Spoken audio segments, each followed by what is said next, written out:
ប្រឡងបាត់ដប់ឆ្នាំនឹងមិនថានរណាក៏ខំប្រឹងទាំងគេនឹងស្រស់ប្រលឹងក៏ខំប្រឹងដូចគ្នាតែឯបងវិញនោះមិនខំទេស្រស់មាសមេប្រឡងជាប់បងក៏ធ្លាក់បងធ្លាក់មែនសង្ឃឹមស្រីមិនបងតែអូនយករឿងប្រឡងបំណងសុំបែកគ្នាអូនថាបងនឹងអូនមិនសមគ្នាប្រើពាក្យលាឈប់ជួបគ្នាគ្រានេះទៅបងខូចចិត្តខ្លាំងណាស់ណាស្រពាលពឹង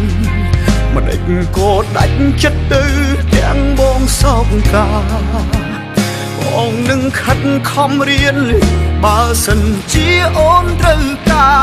តែកុំប្រើពាក្យថាលាពីបងឡើយ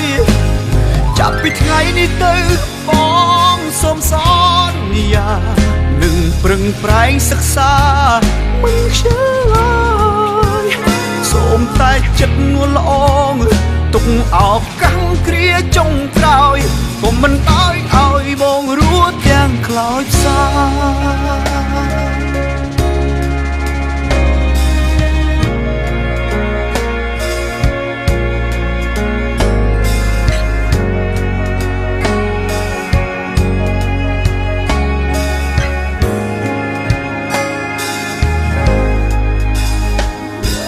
ធ្លាក់មែនសង្ឃឹមស្រីមិនបងតែអូនយករឿងប្រឡងបំណងសុំបែកគ្នាអូនថាបងនឹងអូនមិនសមគ្នាប្រើពាក្យលាឈប់ជួបគ្នាគ្រានេះទៅបងខូចចិត្តខ្លាំងណាស់ណាស្រពាលពឹងមិនដេចក៏ដាច់ចិត្តទៅទាំងបងសោកកាបងនឹងខិតខំរៀនបើសិនជាអូនត្រូវការតែកុំប្រើពាក្យថាលាពីបងឡើយ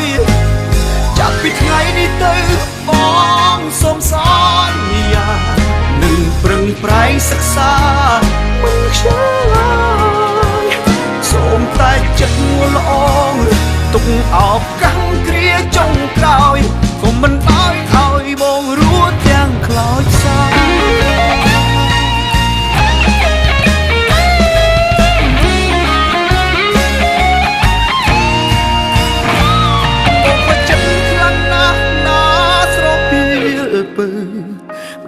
ក៏ដាច់ចិត្តទៅទាំងបងសោកកាបងនឹងខិតខំរៀនបើសិនជាអូនត្រូវការ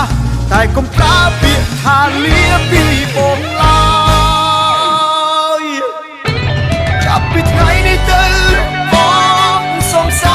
ន្យានឹងប្រឹងប្រែងសិក្សា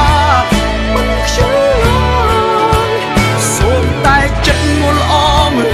ទុកឱកាសគ្រាចុងក្រោយក៏មិនដោយឲ្យបងរួចទាំងខ្លោចផ្សាបងរួចទាំងខ្លោចផ្សា